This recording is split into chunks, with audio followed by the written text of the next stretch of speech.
کہ آپ ایک دن کے شارٹ نوٹس پہ سب دوست حاضر یہاں پہ آئے ہیں۔ اصل میں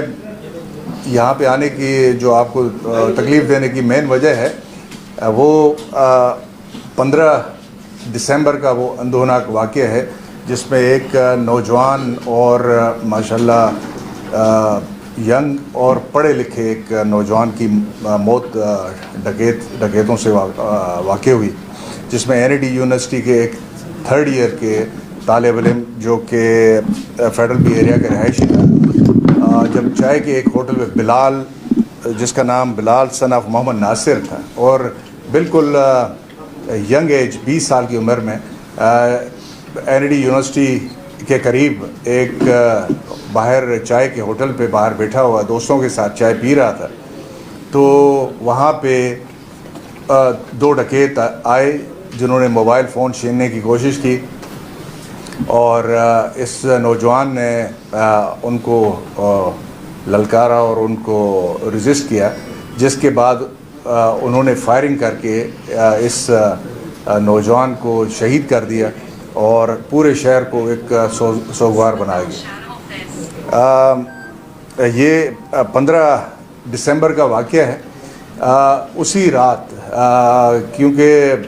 واقعہ کافی بڑا تھا اور یہ ان واقعات میں ہے کیونکہ ایک اس کے جوان نوجوان اور بہت ہی اچھے یونیورسٹی میں اسکول میں 3rd ایئر میں جو یہ وہاں پہ ہے، تو اس کو ظاہر ہے بہت ہی سب لوگوں نے ایک دکھ اور افسوس کا اظہار کیا پورے شہر میں، جس طرح میں نے بتایا کہ سوگواری کی کیفیت ہوئی۔ پولیس کی اسی وقت team S S P east, S S P investigation east Shirazi اور طارق مستوئی کی نگرانی میں انہوں نے کام شروع کر دیا اور بہت ہی قلیل عرصے میں انہوں نے جو بھی CCTV فوٹیجز ملے ہمیں اور عینی شاہدین اور دوسرے مشاہدات، اس کی روشنی میں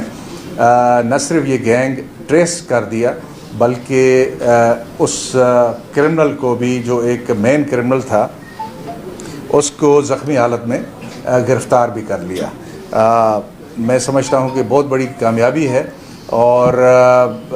جو دوسرا جو کرمنل ہے وہ بھی ٹریسڈ آؤٹ ہے اور اس کے قریبی دوست اور رشتہ دار اس وقت شامل تفتیش ہیں۔ ہمیں یقین ہے انشاءاللہ عنقریب ہم اس کو بھی اس کے کیفر کردار تک پہنچا دیں گے اور اس کو قانون کے کٹہرے میں لے آئیں گے۔ اس جو یہ کرمنل ابھی پکڑا گیا ہے نظام الدین سن آف محمد یحییٰ، جو کہ یہ خود بھی بہت ہی چھوٹی عمر 16 سال کا ہے، لیکن یہ جس کا تعلق اس کا جمالی گوڑ کے قریب، گلشن اقبال قریب جمالی گوڑ سے ہے اور یہ انڈاکیومنٹڈ تاجک افغان ہے۔ تو اور اس کا جو ساتھی ہے وہ بھی اسی کمیونٹی سے وابستہ ہے۔ انشاءاللہ اس کو بھی ہم گرفتار کریں گے۔ اس بہت بڑا نقصان شہر کے لیے، ہم سب کے لیے، جو خاص طور پہ ان کے ماں باپ اور اس کے عزیز دوست اور کالج میں پڑھنے والے رفقا، ان کے لیے بڑا ایک طرح سے تکلیف دہ امر تھا۔ تھوڑا بہت اگر میں سمجھتا ہوں کہ بہت ہی جلدی گرفتاری اور اس کو قانون کٹہرے میں ملزم کو کھڑا کرنے سے تھوڑی بہت ان کی جو ہو سکتی ہے، مجھے صرف یہ خوشی ہے کہ ہم تھوڑی بہت جو ان کو ہمت اور آسرا دے سکتے ہیں، تو وہ ہم اپنے طور پہ ہم نے اپنا کام کیا اور انشاءاللہ دوسرے کو بھی پکڑیں گے، وہ بھی ٹریسڈ آؤٹ ہے۔ اس میں صرف ایک چیز جو ہمیشہ میں کہتا ہوں اور کبھی کبھار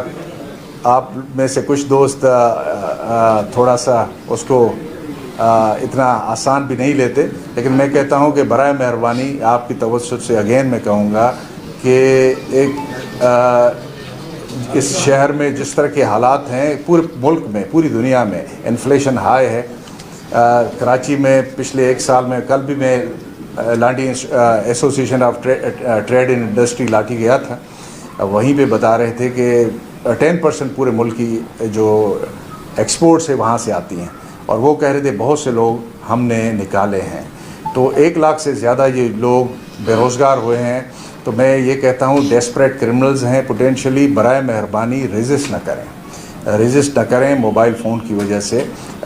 یہ آپ کی توسط دوں کیونکہ اس طرح بڑے سانحے اور نقصانات جنم لیتے ہیں. اور دوسری بات یہ کہ جو آپ کے علاقے میں اور آس پاس مشکوک لوگ، خاص طور پہ اس طرح جن کی ہم پروفائلنگ نہیں کرنا چاہتے، لیکن بہرکیف ہماری ذمہ داری ایز اے پولیس آفیسر کہ پروفائلنگ کریں. جس طرح کے لوگ آپ کے قریب جوار میں رہتے ہیں، وہاں پہ پائے جاتے ہیں، آپ بھی ان کی ہمیں بتائیں. اور انشاءاللہ جس طرح جو انڈاکیومنٹڈ جو افغانز ہیں، میں نے پہلے بھی کہا ہے کہ 1200 کے قریب پچھلے 3 مہینوں میں ہم نے پکڑے ہیں اور ان کو ہم نے قانون کے حوالے کیا ہے. تو اس طرح کے لوگ جو جرائم بھی کرتے ہیں، انڈاکیومنٹڈ ہیں، بغیر اس کے ملک میں ٹھہرے ہوئے ہیں، ان کے لیے ہم اپنی کارروائی، ہمیں یہ ایک اور موٹیویشن ہے کہ ہم ان کے خلاف صحیح کارروائی کو اور ایک مرتبہ پھر پہلے سے بڑھا دیں. دوسری بات یہ ہے کہ چند اور اچھی